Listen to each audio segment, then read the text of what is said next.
بسم اللہ الرحمن الرحیم۔ ایک سوال یہ پوچھا گیا کہ دلہن کو قرآن کے سائے میں رخصت کرنا کیسا؟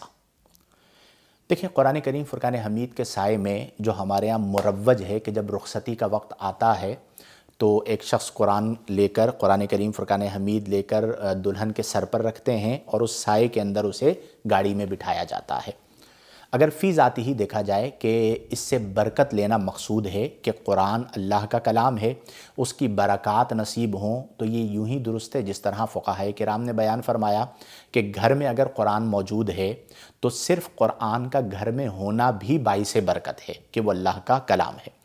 لیکن چند باتیں ہیں جو میں عرض کرتا ہوں، بلکہ آپ سے سوال کرتا ہوں، آپ مجھے بتائیے کہ ایک ہے قرآن کے سائے میں دلہن کو رخصت کرنا، اور دوسرا ہے قرآن کی تعلیمات سے آراستہ کر کے دلہن کو رخصت کرنا۔ ان دونوں میں بہتر کیا ہے؟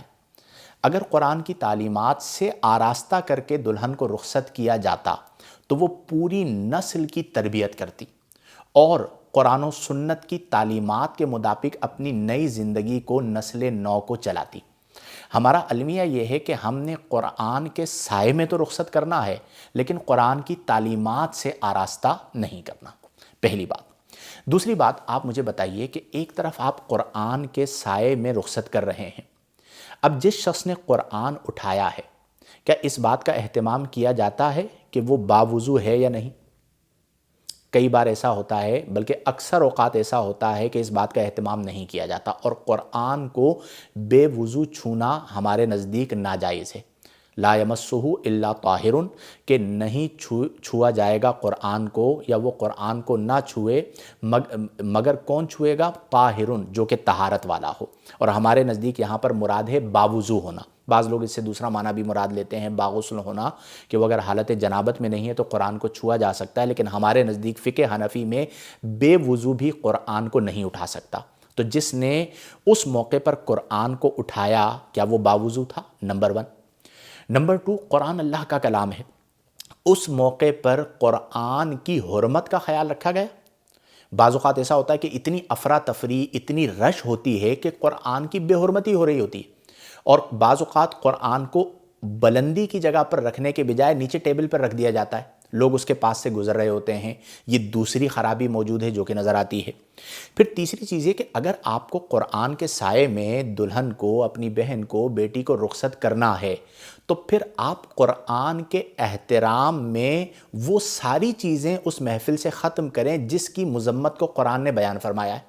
مثلا اب قرآن کے آپ سائے میں تو رخصت کر رہے ہیں، لیکن وہیں پر فحاشی ہو رہی ہے، وہیں پر رقص و سرور ہو رہا ہے، وہیں پر گانے بج رہے ہیں۔ اب آپ مجھے بتائیے کہ یہ قرآن کی کس قدر بے حرمتی ہے کہ ایک موقع پر آپ نے قرآن کے سائے میں رخصت بھی کر رہے ہیں اور دوسری جگہ پر اسی مجلس کے اندر جو ہے وہ گانا بھی چلایا جا رہا ہے۔ تو ہم نے بعض چیزوں کو ایز کلچر لے لیا، رسم کے طور پر لے لیا، لیکن ہم اسی کے اندر قرآن کی بے حرمتی کر رہے ہوتے ہیں۔ تو میری رائے یہ ہے کہ آپ قرآن کے سائے میں رخصت کرنے کے بجائے قرآن کی تعلیمات سے آراستہ کر کے بچی کو رخصت کریں۔ اس کی وجہ یہ ہے کہ اگر آپ یہ چیز کریں گے تو مجھے نہیں لگتا کہ ان چیزوں کا، جو 3 چیزیں میں نے ذکر کی ہیں، ان کا خیال رکھا جائے۔ باوضو ہونے کا خیال نہیں رکھا جاتا، قرآن کو نیچے رکھ دیا جاتا ہے، قرآن کی موجودگی میں جو وہاں پر غیر شرعی کام چل رہے ہوتے ہیں، گانے چل رہے ہوتے ہیں، رقص ہو رہا ہوتا ہے، اس سے بڑھ کر اور افسوسناک بات کیا ہوگی؟ تو اس لیے کوشش یہ کریں، قرآن ایک بابرکت کلام ہے، اللہ کا کلام ہے، باعث برکت ہے، لیکن اس کی تعلیمات، اس کے نزول کا جو بنیادی مقصد ہے وہ صرف حصول برکت نہیں ہے، بلکہ نزول قرآن کا مقصد ہے اس کو سمجھنا۔ ہمیں پتہ تو ہو کہ ہمارا رب ہم سے کیا فرما رہا ہے، وہ ہم سے کیا چاہتا ہے، تعلیمات قرآن کے مطابق ہم اپنی زندگیوں کو کیسے ڈھال سکتے ہیں۔ جب تک ہم فہم قرآن کی طرف نہیں آئیں گے، یہ سمجھ لیجئے بات کہ ہماری زندگی میں عروج نہیں آئے گا۔ آج ہمارے زوال کی وجہ یہی ہے، بقول شاعر، کہ درس قرآن گر ہم نے نہ بھلایا ہوتا، یہ زمانہ نہ زمانے نے دکھایا ہوتا۔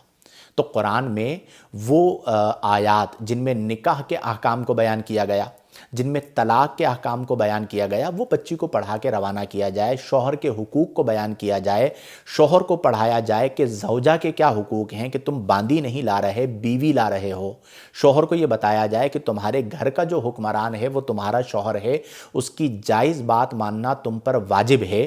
یہ وہ بنیادی چیزیں ہیں جس کی ہمارے معاشرے کو ضرورت ہے۔